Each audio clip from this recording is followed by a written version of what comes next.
I appreciate that you're doing that, but I feel a little bit awkward being a member of the public, knowing that another member of the public doesn't really understand what's happening.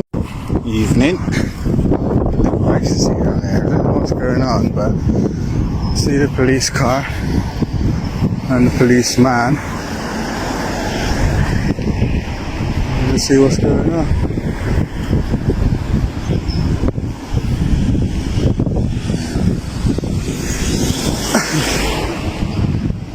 I just seen them pulling over.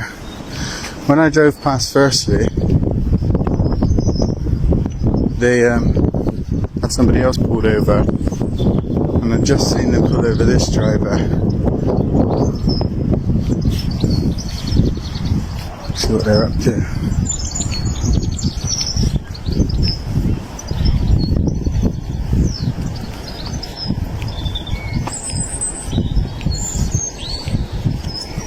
Alright, this is the moment every auditor video starts with. A simple question. What exactly are the police doing here? At first glance it looks routine, but as we've seen in many of these encounters, routine stops can quickly turn into legal gray areas. So watch closely, because sometimes the smallest questions reveal the biggest problems. What's going on? Driver speed. Hey, excuse me, constable. Are you revenue collecting? No, we're just giving words of advice. Oh, okay. Oh. So except it is revenue collecting then? We've had a lot of complaints from residents about people Speeding down here? speeding down here. So DPD drivers, mate. we've just come out to check on average speeds and give people some words of advice. Okay. Okay. And take their ID. Is that gentleman legally obliged to give you his ID, sir? I don't think you're legally obliged to give your ID over, buddy. What's he stopped you for? Has he told you? What section of the Road Traffic Act?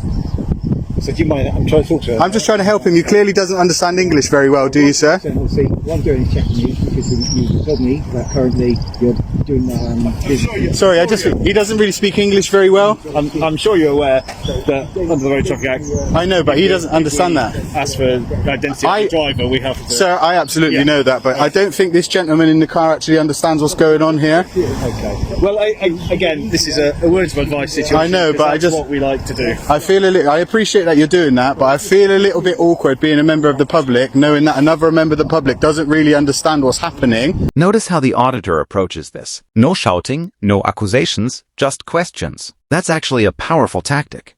In situations like this, the law usually becomes clear when you simply ask officers to explain their authority. If everything is legitimate, the explanation should be straightforward, right? Yeah, he's still... I mean, is he suspected of an offence? You said you were handing out words of advice, but now this gentleman, this police officer is using police powers. So he's either using police powers or he's offering words of advice. Yeah, okay, so, I mean, I don't want to go into the specifics of this offence, but Are you we've gone finding... over to give some words of advice, and Is he legal? throughout the conversation, some other stuff has come to light that might... How do you know that, sir? If you were... Because I can hear what... I actually saw the gentleman pull over. I mean, I'm not trying to be awkward here, but I can clearly see that the gentleman doesn't really understand what's going on. I'm just trying to help him, as I'm sure you would if you were off duty and you were walking down and you saw somebody like that. I'm just trying to help you, my friend. That's all, because but you know, that's all I'm trying to do. So, I mean, because you said you're offering words of advice, but this gentleman, I mean... Yeah, as I said, I was talking about speeding. Yeah. We're just discussing something different with this gentleman. May I have your number, please? Yeah, 549. Are you willing to give me your name? My name is Ben. Ben, and station you're attached to, please? Staple Hill. Staple Hill. Your colleague over there, do you know his details, or should I ask him? I'm sure when he's finished on the radio, he'll be happy to talk to you. Alright, is he a police constable or PCSO police constable? So, are you okay there, my friend? Why did he pull you over? What did they pull you over for? Do you know? You're delivering food? I'm delivering food. I didn't check my speed limit. Yeah. Yeah, so what did he pull you over for? Just... You don't even know? It's my first time, This guy, I actually from Bulgaria, Yeah. And I'm working with Kebab, so Yeah. like his insurance for this car, and Yeah. they just send me to do delivery, and I come in for delivery, Yeah. It's my address. Yeah. Okay, let me just get out of the way. I don't want to get in the way. Okay, so that's it. Yeah. I'm gonna drive. That's fine. You're actually trying to drive the car. Okay. It doesn't own the car. However, the car's for social rest and pleasure only. Okay. So there's no business insurance on it.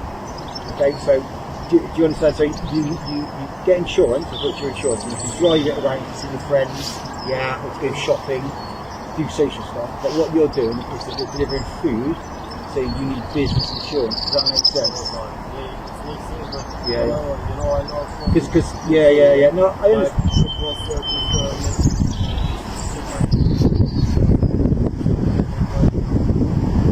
Yeah. No, you are insured. You drive it. Okay. You can drive it to your friend's house or your boss or something like that. But you can't drive the car to deliver food. Okay, unless your boss upgrades the insurance. Okay, so what I'm going to do is I'm just going to take a few details. Okay, that's all. I need that back again. I'm going to take a few details on that. I'm going to do some words with advice, okay, but you need to do that to your boss, and you can't use the car, okay, for business use at all until it gets upgraded. Does that make sense? Yeah. Okay. So these are the details. What takeaway is it, mate? Where is that? Sorry, can you spell it? However, you are... Now this is where things get interesting. Asking for ID might sound normal, but legally it's not always automatic. In many jurisdictions, officers need a specific legal power or suspicion of an offense to require identification. So the big question here is this advice or enforcement? Because those are two very different things.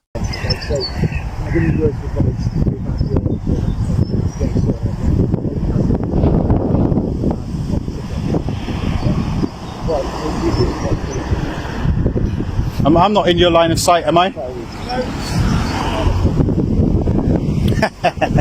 Just so you know, I'm recording for YouTube, so if you could refrain from saying my name just for safety reasons.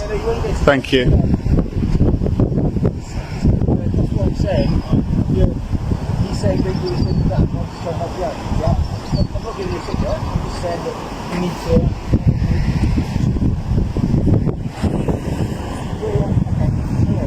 Like I said, it's really nice.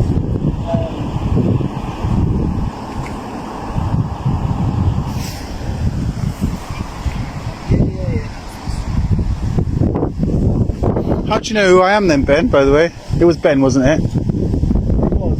Yeah. How do you know who I am then? I figured you were. Oh, how? Were you one of the guys that violated me on New Year's Eve? I wasn't around on New Year's Eve. No.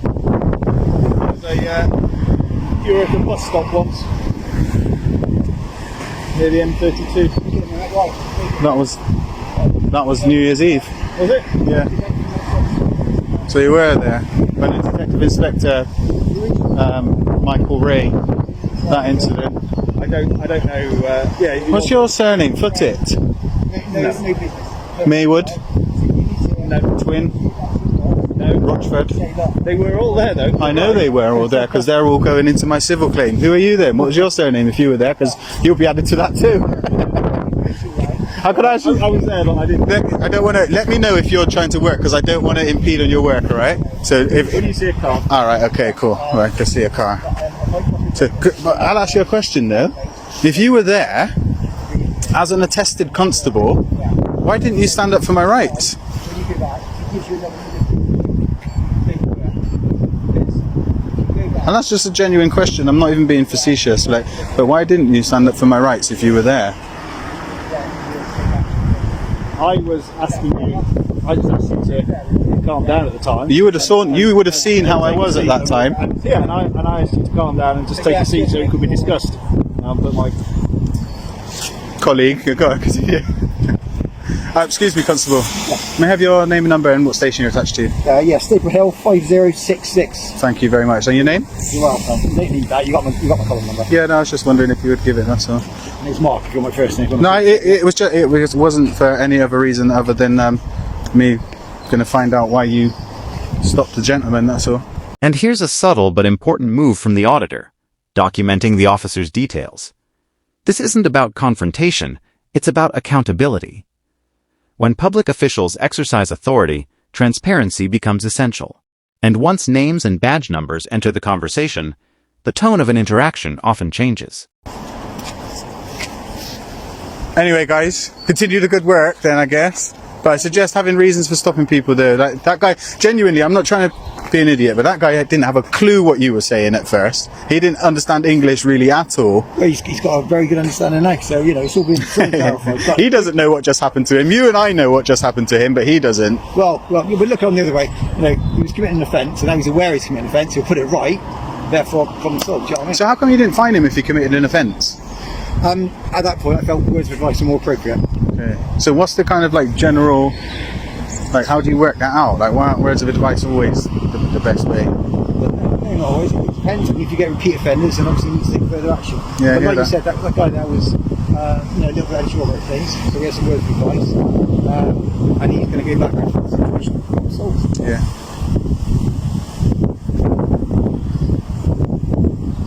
So how come you're here and not by the DPD place where the biggest offenders are? Because you see that the other end of the road down there, more towards Concord House Police Station, coming off that end of the ring road. That's a lot faster than coming down here. You got traffic calming measures and a school there. The area that we've had complaints about is this part on Willowhead Road rather than Jenner Boulevard. Okay. But not to say we want Jenner Boulevard in a little bit. Yeah. I genuinely though, on a separate note, if you were there on New Year's Eve, I'd really like to know who you are. Because I can think of Rochford, Twin, Maywood, Footit, Box. Who else was there? Obviously Detective Inspector Michael Ray. But I don't recall your name. You're not willing to give it, no, Ben? You've got my number, where is it? Okay, so that's a no, you're not willing to give it, yeah? Alright. Seriously though, one final question, one final chance to answer why you didn't stick up for me that day, because you knew my rights were being violated. You even just said yourself that you tried to calm me down, so you accept the kind of the mood I was in. I don't know what the situation was. Wait a second. Now the officer recognizes the auditor. That's a twist. Encounters like this often carry history, and when past incidents resurface, emotions can creep into what should be a professional interaction.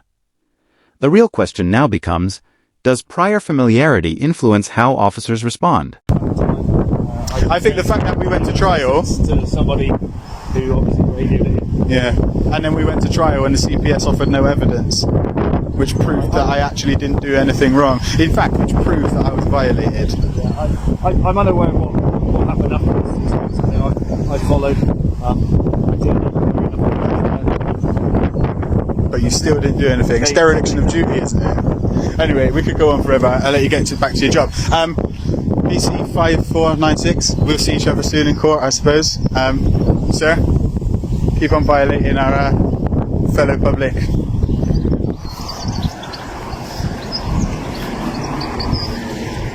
Well, guys, I don't know how much of that you heard because it was pretty windy, but I couldn't just let it go. You had to find out what they were doing. I could stand there all day, or all evening. But I'm pretty sure that if I did that, I'm just asking for trouble. So, anyway, guys, peace. And this is where the bigger picture comes into focus. When someone brings up court cases and civil claims, it suggests this isn't just a one-off disagreement, it's part of a longer conflict over rights, authority, and accountability. Situations like this often end up being decided not on the street, but in courtrooms.